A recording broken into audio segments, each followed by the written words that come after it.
मुझे बताया गया है कि टेक्नोलॉजी के माध्यम से देश और दुनिया के अलग अलग सभी सेंटर्स में भी हमारे समाज के लोग अभी हमारे साथ जुड़े हुए हैं। दूर दूर टेक्नोलॉजी से जुड़े हुए आप सभी को भी मैं आज यहां से नमन करता हूं। साथियों, इमाम हुसैन के पवित्र संदेश को आपने अपने जीवन में उतारा है और सदियों से देश और दुनिया तक पैगाम पहुंचाया है। इमाम हुसैन अमन और इंसाफ के लिए शहीद हो गए। उन्होंने अन्याय और अहंकार के विरुद्ध अपनी आवाज बुलंद की थी। उनकी ये सीख जितनी तब महत्वपूर्ण थी, उससे भी अधिक आज की दुनिया के लिए ये अहम है। इन परंपराओं को मुखरता से प्रसारित करने की आवश्यकता है और मुझे प्रसन्नता है कि सैयदना साहब बोहरा समाज का एक एक जन इस मिशन से जुटा हुआ है। साथियों, हम पूरे विश्व को एक परिवार मानने वाले वसुधैव कुटुंबकम, हम वो लोग जो सबको साथ लेकर चलने की परंपरा को जी करके दिखाने वाले लोग हैं। हमारे समाज की, हमारे विरासत की यही शक्ति है जो हमें दुनिया के दूसरे देशों से अलग पहचान पैदा करती है। मुझे खुशी है कि बोहरा समाज पूरे विश्व को भारत की इस ताकत से परिचित करा रहा है। दुनिया में कहीं पर भी जाइए, वो मुझे मिल जाएंगे केम छो। हमें अपने अतीत पर गर्व है, वर्तमान पर विश्वास है और उज्जवल भविष्य का आत्मविश्वास के साथ संकल्प भी है। मैं दुनिया में जहां भी जाता हूं, शांति और विकास के लिए हमारे समाज का जो योगदान है, उसकी बातें मैं लोगों को अवश्य करता हूं। साथियों, शांति, सद्भाव, सत्याग्रह और राष्ट्रभक्ति के प्रति बोहरा समाज की भूमिका हमेशा हमेशा महत्वपूर्ण रही है। अपने देश से, अपनी मातृभूमि के प्रति प्रेम और समर्पण की सीख खुद सैयदना साहब अपने प्रवचनों के माध्यम से देते रहे हैं और अभी भी ज्यादा समय उन्होंने जितना भी बोले, हमें यही सीख दी कि हमें देश के लिए, समाज के लिए, नियमों के लिए, कानून के लिए कैसे जीना चाहिए। इससे पहले पूज्य सैयदना ताहिर सैफुद्दीन साहब ने भी गांधी जी के साथ मिलकर इन मूल्यों को स्थापित करने में बहुत बड़ी भूमिका निभाई थी। मैंने कहीं पढ़ा था कि दोनों की महापुरुषों की मुलाकात ट्रेन में सफर करते समय हुई थी। इसके बाद महात्मा गांधी और उनके बीच हमेशा निरंतर संपर्क बना रहा और हर बड़ी घटना या आंदोलन को लेकर दोनों के बीच में विचार विमर्श होता था, संवाद होता रहता था। हम सबको पता है, दांडी यात्रा के दौरान जो हिंदुस्तान की आजादी का एक स्वर्णिम पृष्ठ है, दांडी यात्रा के दौरान पूज्य बापू महात्मा गांधी सैयदना साहब के घर सैफी विला में ठहरे थे। गांधी जी की मित्रता और उनके मूल्यों के प्रति सम्मान व्यक्त करते हुए सैयदना ताहिर सैफुद्दीन साहब ने इस सैफी विला को आजादी के बाद राष्ट्र को समर्पित कर दिया। आज वही सैफी विला देश की युवा पीढ़ी को प्रेरित कर रहा है। साथियों, बोहरा समाज के साथ मेरा भी रिश्ता बहुत पुराना है और अभी सैयदना साहब ने जो वर्णन किया, मैं सचमुच में एक प्रकार से परिवार का सदस्य बन गया। हमेशा यानी एक अपनापन महसूस करना, कभी उनके पास चले जाना, ये मेरा है ना सहज था। अपनापन मैं महसूस करता था। आज भी मेरे दरवाजे आपके परिवारजनों के लिए हमेशा खुले रहते हैं और मेरा सौभाग्य है कि आपका स्नेह, आपके पूरे परिवार का स्नेह मुझ पर अपरंपार रहा है, हमेशा रहा है। आज भी, अभी जन्मदिन तो आना बाकी है, लेकिन आप सबसे पहले और इस पवित्र मंच से आपने मुझे आशीर्वाद दिए और आशीर्वाद भी राष्ट्र कल्याण के लिए मुझे अधिक शक्ति प्रदान करने वाले दिए। ये बहुत बड़ी बात होती है जी, ये बहुत बड़ी बात होती है और इसलिए भी मैं आपका हृदय से आभारी हूं। गुजरात का शायद ही कोई गांव हो, शायद, जहां बोहरा व्यापारी समाज का कोई प्रतिनिधि वहां न मिले। मैं जब गुजरात का मुख्यमंत्री रहा तब कदम कदम पर बोहरा समाज ने साथ दिया। आपका यही अपनापन मुझे आज यहां खींच लाया है। मुझे याद है कि किस प्रकार सैयदना साहब से मैंने, क्योंकि एक बार सैयदना साहब पाटन से वापस आ रहे थे, उनको सूरत जाना था, समय नहीं था, तो मैं एयरपोर्ट पे चला गया क्योंकि मैंने कहा मैं ऐसे थोड़े जाने दूंगा, आप नहीं आएंगे तो मैं आऊंगा। और उन्होंने मुझे इतना समय, हम एयरपोर्ट पर बैठे रहे, इतना प्यार किया, एक जैसे एक छोटे बच्चे को करते इतना प्यार किया।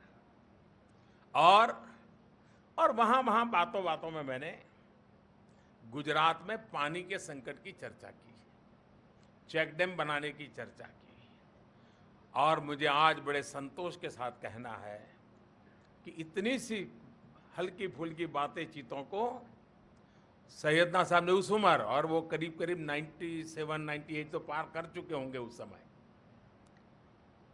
शायद 95 प्लस होंगे क्योंकि कई वर्ष हो गए, लेकिन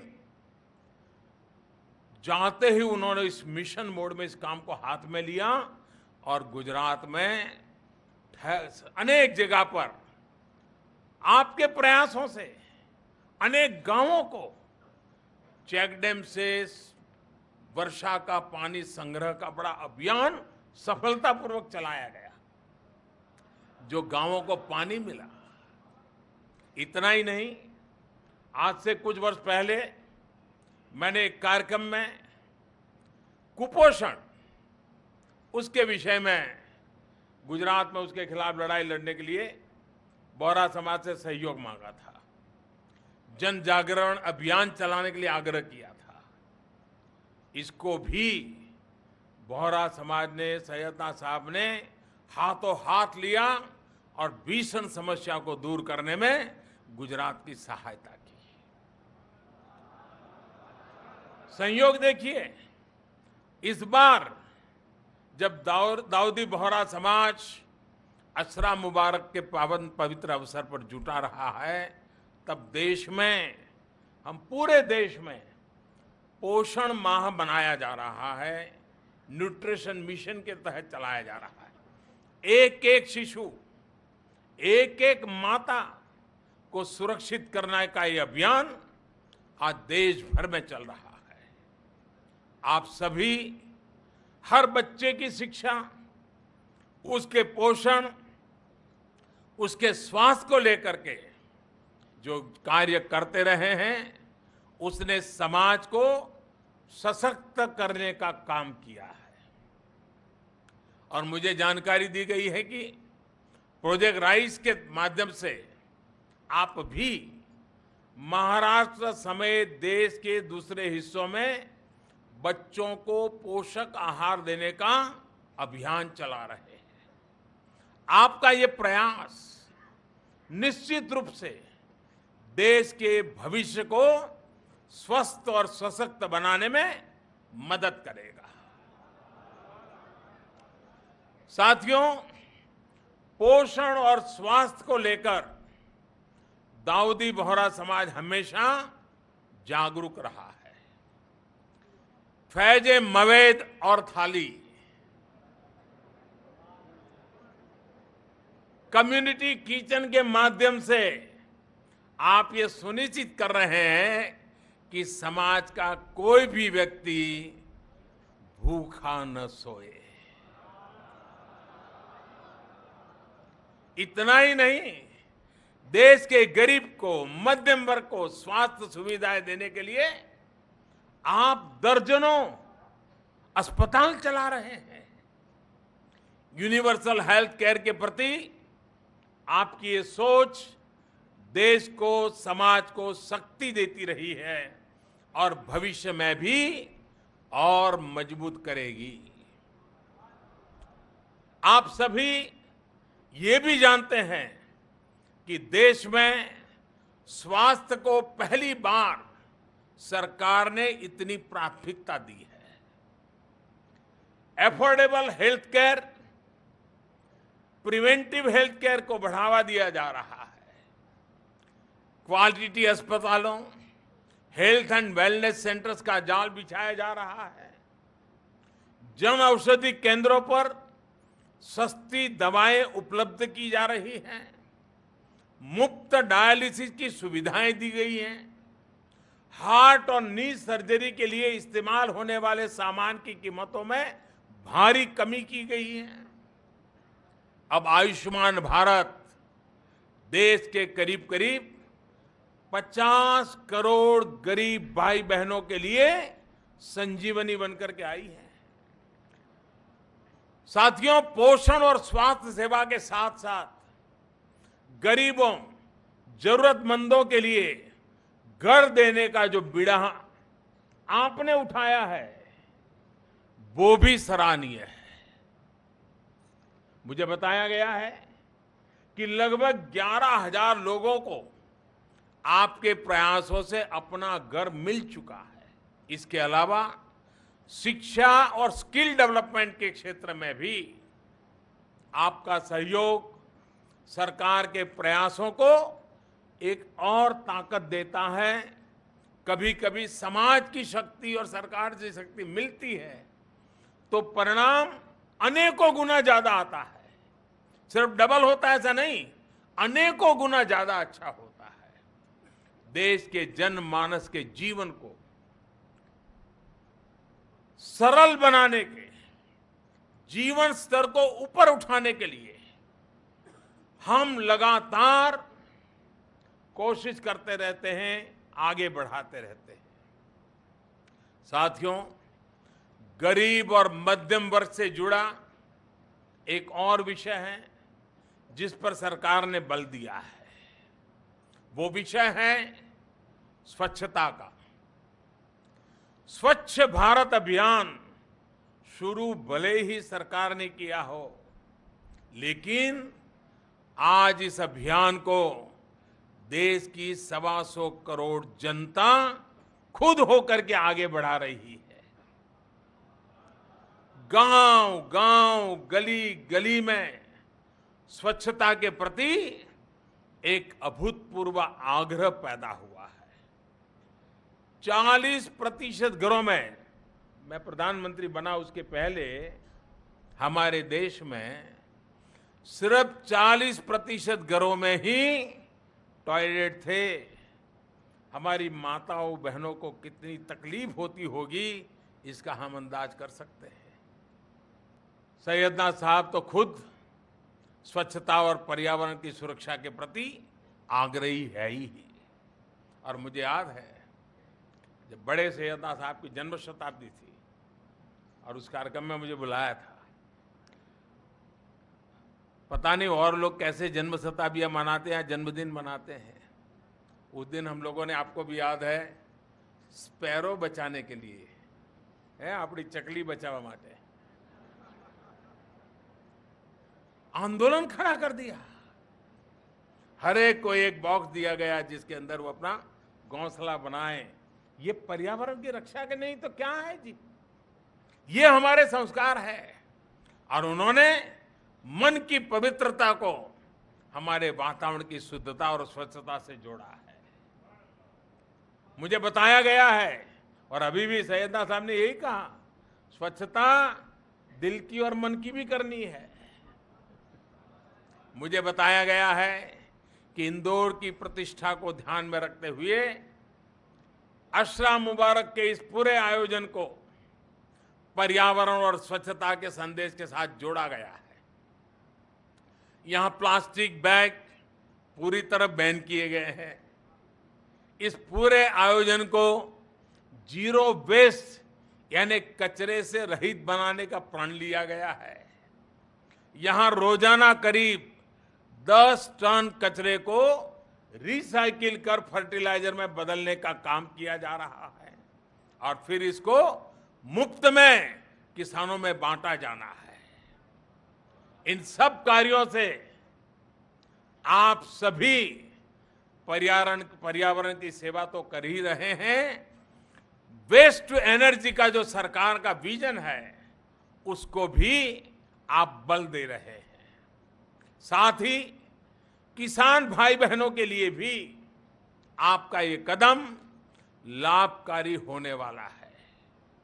मेरा तो देश भर के स्वच्छाग्रहियों से आग्रह है कि इस तरह आयोजनों से सबक लेकर स्वच्छता से जुड़े जो हमारे आगे के कार्यक्रम में हैं, उनमें भी वेस्ट टू एनर्जी पर बल दिया जाए। साथियों, आज इस अवसर पर मैं भी आप सभी की एक और विषय पर प्रशंसा करना चाहता हूं। आप में से अधिकतर व्यापार और कारोबार से जुड़े हुए हैं। नियम कायदे से काम कैसे किया जाता है, अनुशासन में रहते हुए व्यापार को आगे कैसे बढ़ाया जाता है, आपने इस मामले में आदर्श स्थापित किया है। और अभी सैयदना साहब ने भी हमको वही सीख दी, बार बार सीख यही दी जाती है। ये छोटी बात नहीं है। दाऊदी बोहरा समाज दुनिया में जहां जहां भी बसा, इन मूल्यों से उसने अपनी एक अलग पहचान बनाई है, एक नई इज्जत बनाई है। ईमानदारी, सच्चाई और निष्ठा के साथ व्यापार से कैसे जीवन चलता है, इसका उदाहरण आप सबने अपने आचरण के द्वारा प्रस्थापित किया है। देश का व्यापारी और कारोबारी वो अर्थव्यवस्था की रीढ़ होता है। वो देश में रोजगार के अवसर पैदा करने वाली महत्वपूर्ण इकाई है। उसको जितना प्रोत्साहन संभव हो, वर्तमान भारत की सरकार और जहां जहां राज्यों में हमको सेवा करने का मौका मिला है, ये हमारी प्राथमिकता है, हम दे रहे हैं। लेकिन ये भी सच है कि पांचों उंगलियां एक समान नहीं होती हैं। हमारे बीच से ही ऐसे लोग निकलते हैं जो छल को ही कारोबार मानते हैं। सरकार ये साफ संदेश देने में सफल हुई है कि जो भी हो वो नियमों के दायरे में ही होना चाहिए।